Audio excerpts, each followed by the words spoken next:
Dr. Arkady and Dr. Marni are both not only true leaders and not only phenomenal people, but I think the special quality that they have is that although they have both made it in the medical world, in society, they both are truly humble people, and they both don't forget where they come from.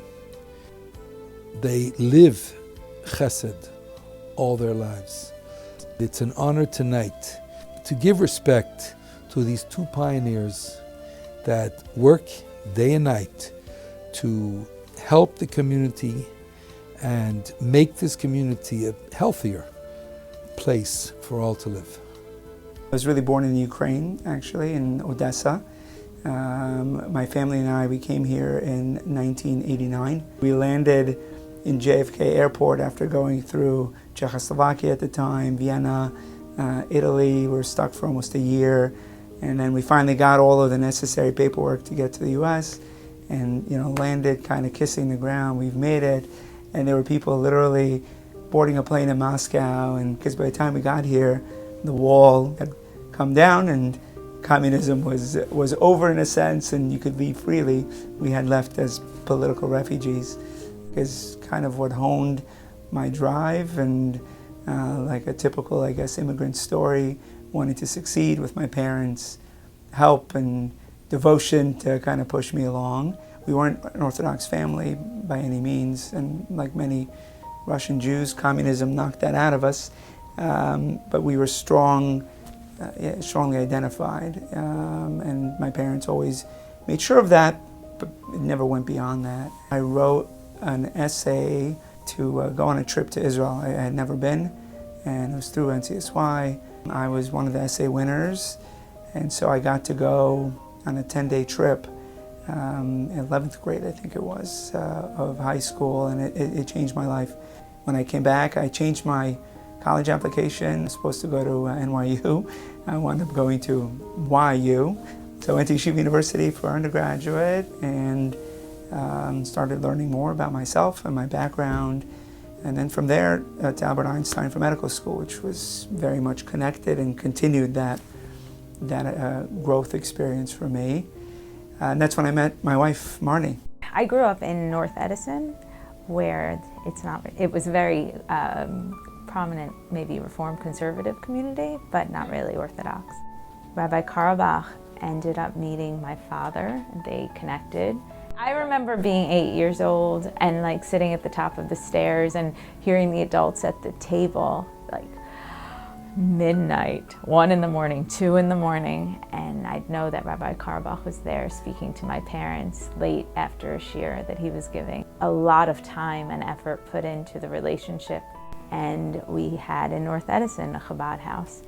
My elementary school years into my high school years was the only shul that we had. That was the only synagogue we had until we moved closer to the New Brunswick central, beacon of Chabad.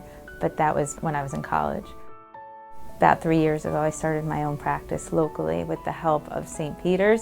They helped get me on my feet in terms of leasing me the office space, and since then it's grown beautifully, and it's a 3rd year, and we're going strong, and I have a really wonderful patient base. Administration from the hospital, who all know who they are, and they're wonderful. I'm very lucky to have them as patients, and the surrounding area and population, so it is wonderful. Once Arkady, Dr. Broder, came into St. Peter's and became a force here and in the community, it was a natural connection born between him and Rabbi Karlbach, independent from my family from that perspective. Getting to St. Peter's, I think the institution itself really prides itself on being very open and very accepting of different faiths. It's a faith-based hospital, so by definition, they're very good about respecting that.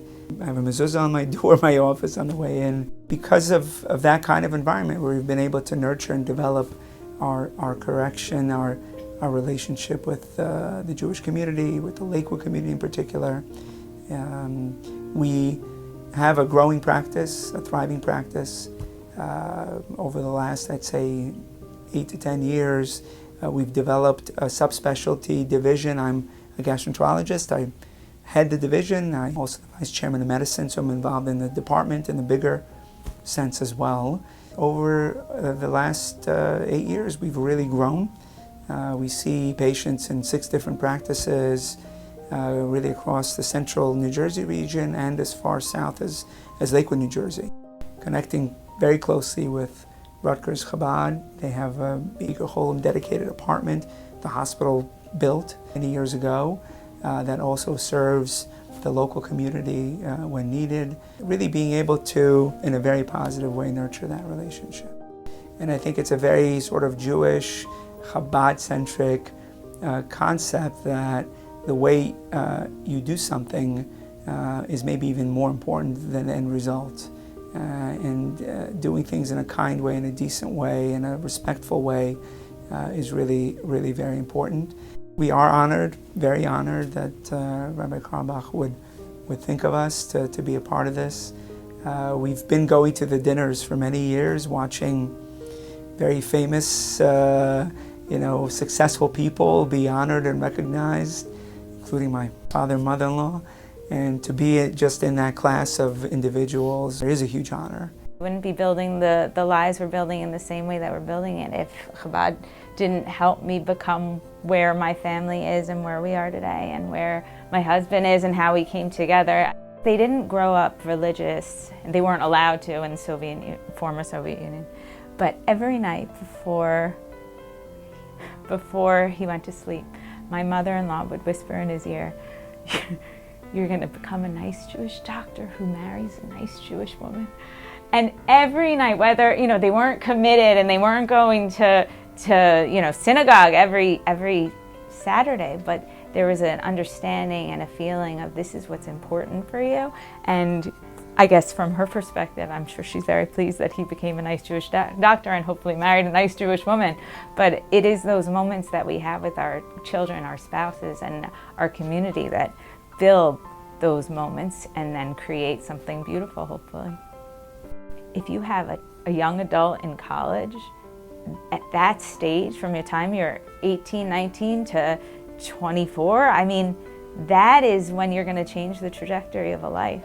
And if you have a Chabad house on campus, giving that sort of influence to children, or young adults, I should say, it's an incredible opportunity to change lives far off course than they could ever imagine, right? It's such an honor and a privilege to be able to look back down the road. And like I said, we don't do this often where we look back or stand back, zoom out, because we're so in the moment doing what we're doing, and be able to say, this is where we came from, and thank you.